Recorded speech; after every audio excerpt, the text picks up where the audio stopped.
is a place where I love to be. Look in a book, here's a story for you. Who makes stories when the day is through? Who makes stories when the day is through? Story makers, working through the night till the rising sun. Story makers, stories are fabulous, stories are fun. Milton Wordsworth. Jelly and Jackson. Working through the night till the rising sun. Story makers, stories are fabulous, stories are fun. Come and be a story maker. I think it's time to go home now, actually, everyone. Come on, then. Well done, boys. Well done. Bye. Story makers.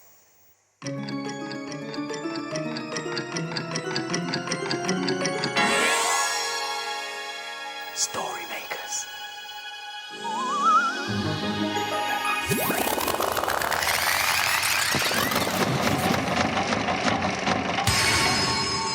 Story makers. It's midnight in the library. Hello. Time for all story makers to come out. Are you ready? The sun is down. The stars are bright. Story makers come out at night. Milton Wordsworth, story maker and magical maestro at your service. In it goes. Oh, right, turn it over.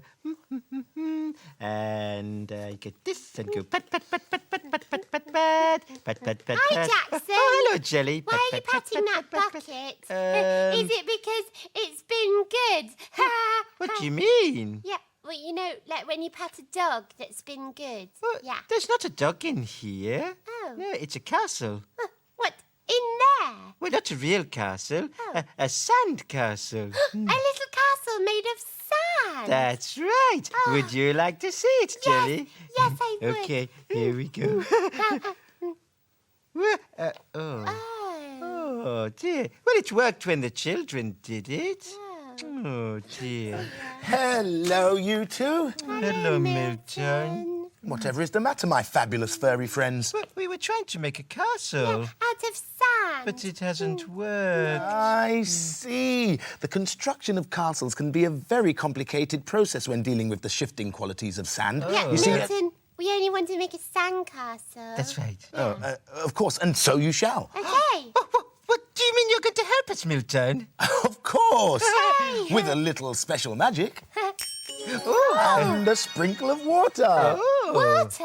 Would that make my castle runny? The secret is to add just the right amount, Jackson. Oh, the right amount. There, that should do it. Now perhaps we can repeat the building operation? Oh, what? You mean try again? Precisely, O Pink One. Okay. Oh, Right, let's move your bucket. okay. Right. Add some sand to my bucket. Yes, indeed. Yes, a little bit more here. Oh, that one's Pat nearly. it down, Milton. Pat it down. Yeah, pat it Now, down. this is the most important part. Milton, you're so clever. Just one of a number of my talents. Oh, talent. Is that something you're good at? Well, yes, you could say that. All right. I know something that we're all good at. And what is that, my lady? Making stories. Oh, yes. Yeah. Could we make Yeah. a sandy story, Milton? Indubitably. Indubitably. Come on. Of course, of course. Oh, of course. Yes, of course. Indubitably. I love Milton and his long words. A little bucket for the story machine to make a magnificent story. Oh, magnificent. Magnificent. It means splendid. Yeah, join in with the magic words. Imagine, imagine, imagine a story.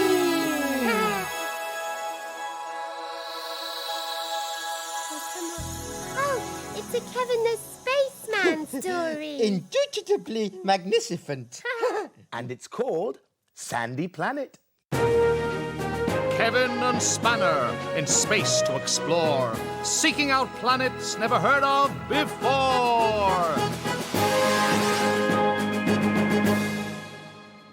Kevin and Spanner had landed on a sandy beach next to a beautiful blue ocean.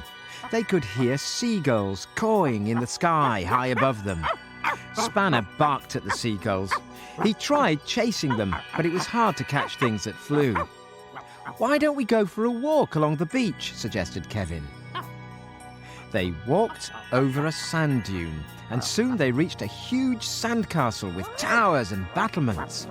"Wow, that's some sandcastle. It must have taken ages to build," said Kevin. Spanner sniffed at the castle wall. He was sure he could smell bones and started digging.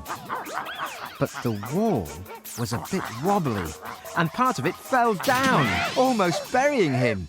"Stay away from there, please," said a voice.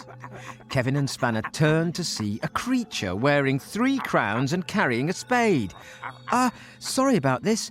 I'm Kevin, and this is Spanner," said Kevin. "Well, I'm the king of the sandcastle," said the creature. "and because of your dog, I'll have to rebuild that wall." "Oh, don't worry. We can help you, Your Majesty," said Kevin. Barked Spanner, who loved to dig. Together, they helped the king to rebuild the sandcastle wall. Spanner dug up fresh sand, and Kevin and the king smoothed it in place. Finally, it was as good as new. "And now we'll add the finishing touch," said the king. They all flew in the king's hot air balloon up to the top of the castle. And very carefully, Kevin stuck a flag in the top of the tower. "There, all finished," said the king. Spanner wasn't looking at the finished castle. He was looking out to sea. He'd noticed that the tide was coming in and getting very close to the rocket. "I think we'd better get going," said Kevin. "No problem," replied the king, as they drifted gently towards the ground. "Visit again soon." "We will," smiled Kevin, "and we'll remember to bring our buckets and spades next time."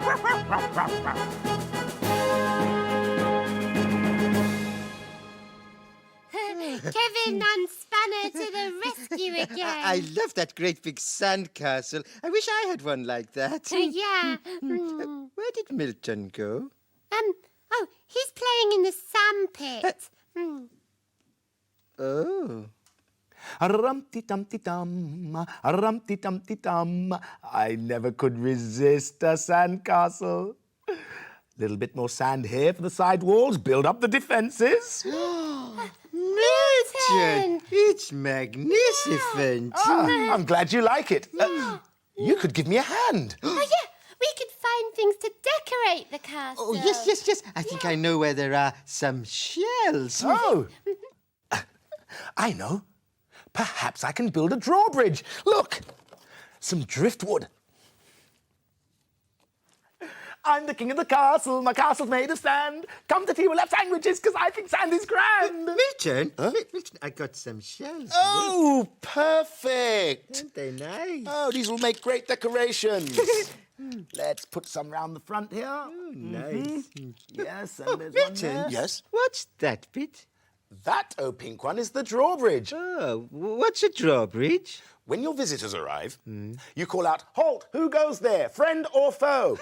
What's a foe? That's someone you don't like. Oh, right. You see, you let your friends come inside, Yes. but if it's a foe, you pull up the drawbridge so they can't get in. Oh, I think I'd like a drawbridge if I had a castle. Hello. Oh, Jelly. Hi, I found some flags. Oh, clever great. Jelly. Oh, Milton, we could put a flag on top of the towers. Yes, the perfect finishing detail. Okay. One, One, two, two, three, three, four. Oh, magnificent. Oh, gracious, look. What? There's one left over. Whatever shall we do with it? I know. We can put it in the story machine. Oh, yes. Great idea, my little pumpkin. Story. Story.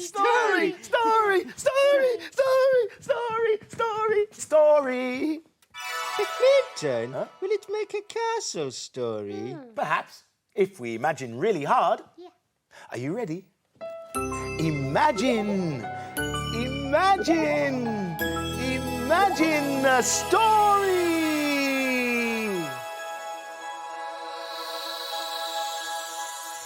It's a playbook. And it's called Sarah and Kate's Castle Adventure. If I lived in a castle for a day, a week, or more, I'd have my own wooden drawbridge and a really big front door. There'd be rainbows in my windows, curtains draped round my bed, and tall, tall towers with lots and lots of steps. If I lived in a castle, I might be a princess or a queen. Here's a curtsy for a king, with a royal beard upon his chin. But who are all these ladies standing beside him?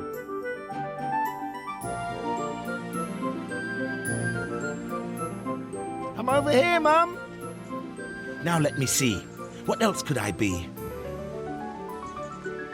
Perhaps I'd be a lion. Stony, fierce and strong. But it's hard to be a statue when you can't keep still for long. If I lived in a castle with vast and splendid grounds, I'd have my own leafy maze to run around. I'd try to find the middle. But which way could it be? My lady in waiting would be waiting for me. She might be just around the bend. Or would it be a dead end? Perhaps I'd have to start again until I found her, waiting patiently and holding something. Is it for me? If I lived in a castle, I could be a knight. There'd be lots of things to do. But if you're going home now, Mum, I think I'll come with you. Left, right, left, right, left, right. That was a magnificent castle in the story, wasn't it? And did you see the drawbridge?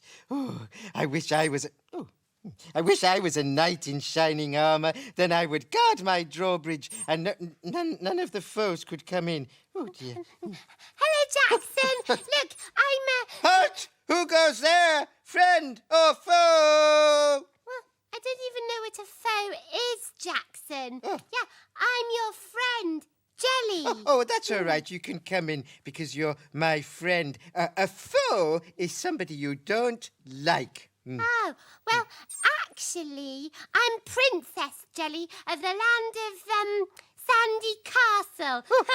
Oh, good. Well, I'm bold Sir Jackson, the knight who looks after this castle. Oh, Oh, dear. you do look funny in that hat, Jackson. Well, actually, it's a bit of a bother. I don't know how you're supposed to see. Perhaps we could put it in the story machine and use it for a story. Yes, we might get a night story, one with a princess in it. Okay, Yeah, come on. Let's go to the story machine. Yeah. If I can find it. This way. Right, into the machine for a night story. Whew. Will you help us? Imagine a story.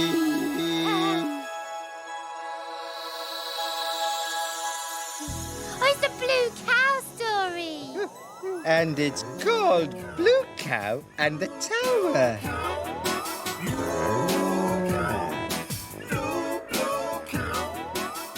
In a field not far away is a herd of cows grazing quietly. One of the cows is most unusual. Blue Cow wonders about the big world beyond her field. One day, Blue Cow was watching the birds sitting in the trees. I wonder what it would be like to live up high. She's off again, said the other cows. So Blue Cow caught the bus that stops beside her field. I'd like a ticket to somewhere I can live up high, please. There you go, madam. Hold very tight. And they set off for the woods.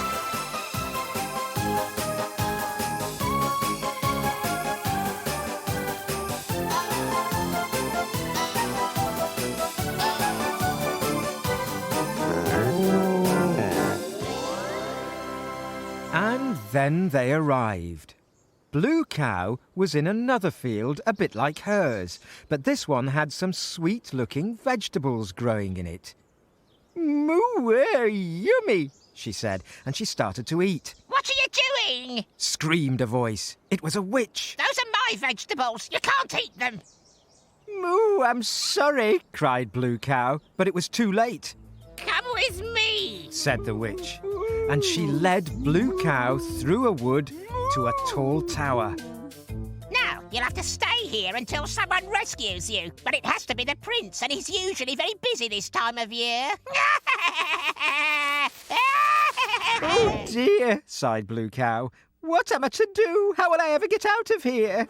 Just then, she heard a voice. Hello, fair maiden. Are you up there? Blue Cow looked out of the window. There, far, far below, was a handsome man on a white horse. Hello, yes, I'm here, she gasped. Have you come to rescue me? Well, I could do. Are you a princess? No, I'm a blue cow, but I really want to go home. Are you the prince? I certainly am, and it would be an honor to rescue you, Blue Cow. Moo, thank you. Blue Cow, let down your hair. But I haven't got any.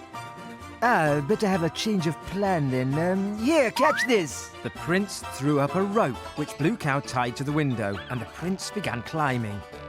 Right then, Blue Cow, jump on and hold tight. I feel a bit dizzy. Blue Cow and the prince slid straight down the rope and landed in a heap at the bottom. Move where? I'm glad I don't have to live up in that tower, said Blue Cow. Yes, so am I, replied the prince.